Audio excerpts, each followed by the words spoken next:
Lumabas ang nakakagulat na detalye kung ano ang nagtulak kay Donald Trump magpatupad ng parusa sa Russia at ang dahilan nito. Ang susunod na maaaring tamaan ng Amerikanong presidente ay upang tuluyang pahirapan ang rehimen ni Putin kung hindi siya papasok sa isang konstruktibong dialogo tungkol sa Ukraine. Kinilala sa White House na inalok kay Donald Trump ang tatlong opsyon ng mga parusa. Ang mahigpit na opsyon ay direktang nakatuon sa industriya ng Russia at mga mataas na opisyal ng pamahalaan ng Russia. Ang katamtamang opsyon naman ay nakatuon sa sektor ng enerhiya ng Russia. At ang mas malambot na opsyon ay may mas limitadong o simbolikong parusa lang.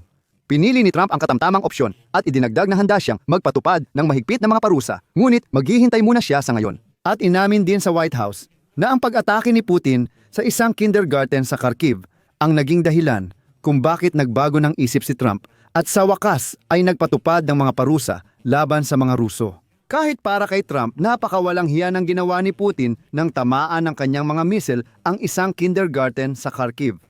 Tatalakayin pa natin ang bagong parusa ni Donald Trump laban sa Russia sa episode na ito. Ako si Alexi Pechi. Ngayon ay ika-24 ng Oktubre sa ating kalendaryo. Tara, pag-usapan natin ang paksang ito ng sabay-sabay. Pero bago tayo magsimula, hinihiling ko sa inyo na mag-subscribe sa channel na ito, mag-like at mag-iwan ng kahit anong komento sa episode na ito. Mag-subscribe din kayo sa aking Telegram channel na Pechi News. Pechi News ang pangalan nito at nasa video description ang link. Dito namin agad inilalathala ang mga balitang natatanggap. Kung gusto ninyong suportahan ang channel na ito sa YouTube sa pamamagitan ng pinansyal na tulong, maaari ninyong gawin ito sa pamamagitan ng kahit anong donasyon o paid subscription gamit ang sponsorship sa YouTube. Makikita sa video description ang lahat ng link at detalye. Hanapin ang salitang link, Alexi Pechi. Pumili kayo ng format na pinakakomportable para sa inyo. Magpapasalamat ako sa kahit anong suporta mula sa inyo. Nagpatupad ang Estados Unidos ng bagong parusa sa dalawang pinakamalaking kumpanya ng langis sa Rusya. Pinipilit nilang presyurin si Pangulong Vladimir Putin ng Rusya na pumayag sa tigil putukan. Iyan ang pahayag ni Pangulong Donald Trump ng Estados Unidos. Unang beses nagpatupad ang Estados Unidos ng parusa sa Rusya kaugnay ng digmaan sa Ukraine mula nang maupo si Donald Trump. Sinabi ni Donald Trump na ang pagpapatupad ng mga parusa laban sa Rusya ay makakasira sa kanyang mga diplomatikong pagsisikap na tapusin ang digmaan.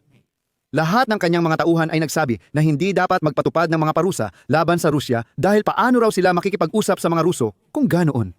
Pinatunayan ng Ukraine at Europa na mali si Donald Trump dahil hindi uubra ang diplomasya kay Diktador Vladimir Putin na itinuturing nilang barbaro at walang saysay makipag-usap sa mga barbaro at terorista. Ano? Panahon na ba para bigyan ng sampal sa mukha si Vladimir Putin Vladimirovich? Baka sakaling gumana na ang diplomasya. Ipinapakita ng pagbabago ng posisyon na kinikilala na rin ngayon ni Donald Trump ang ilang kapalpakan sa diplomatikong paraan.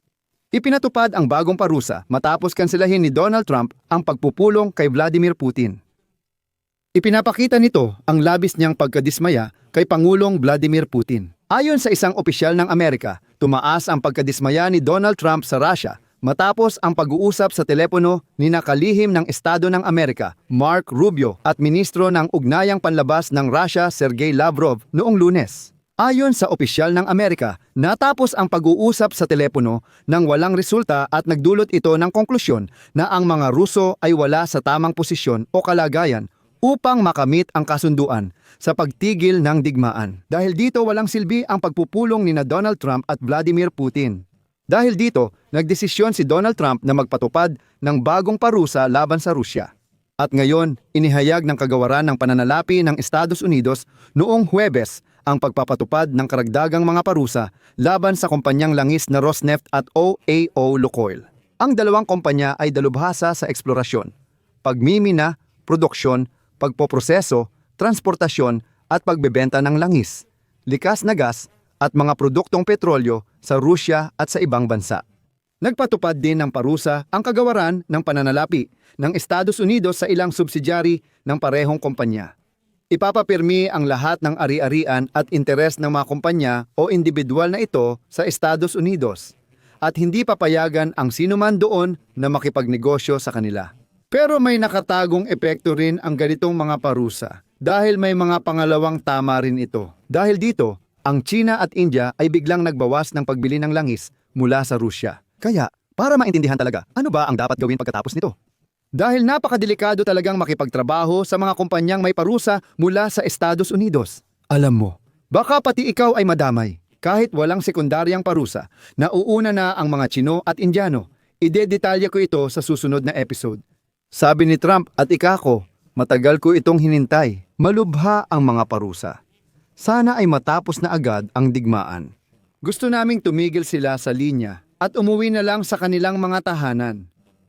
At isa pa sa mga kawili-wiling bagay ay ang pasensya ni Pangulong Trump ay tuluyang naubos matapos niyang mapagtanto na si Putin ay nagpapalipas lang ng oras. Oo, napag-usapan na natin ito dito sa YouTube channel na ito sa loob ng 9 na buwan ng ikalawang termino ni Donald Trump, pero hindi na natin ito bibigyang diin pa. Mahalagang tandaan na ilang oras matapos ikansela ni Trump ang summit kay Putin sa Budapest, Teenageril. Ito ang nilalang na tampo. Naglunsad ng bagong pag-atake si Vladimir Putin sa Ukraine. Tinamaan ang ilang gusali kasama ang daycare sa Kharkiv.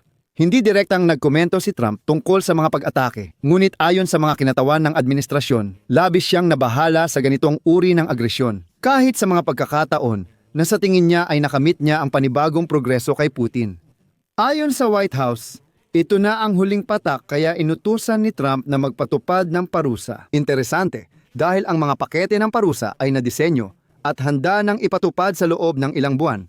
Sakaling magpasya si Trump na kumilos at ipinresenta kay Trump ang 3 plano ng parusa. Ang mahigpit na opsyon na direktang nakatuon sa industriyang Ruso at mga mataas na opisyal ng Russia at ang katamtamang opsyon na nakatuon sa sektor ng enerhiya ng Russia. Ang mas malambot na opsyon na may mas kaunting parusa ay maaaring mas simboliko lang.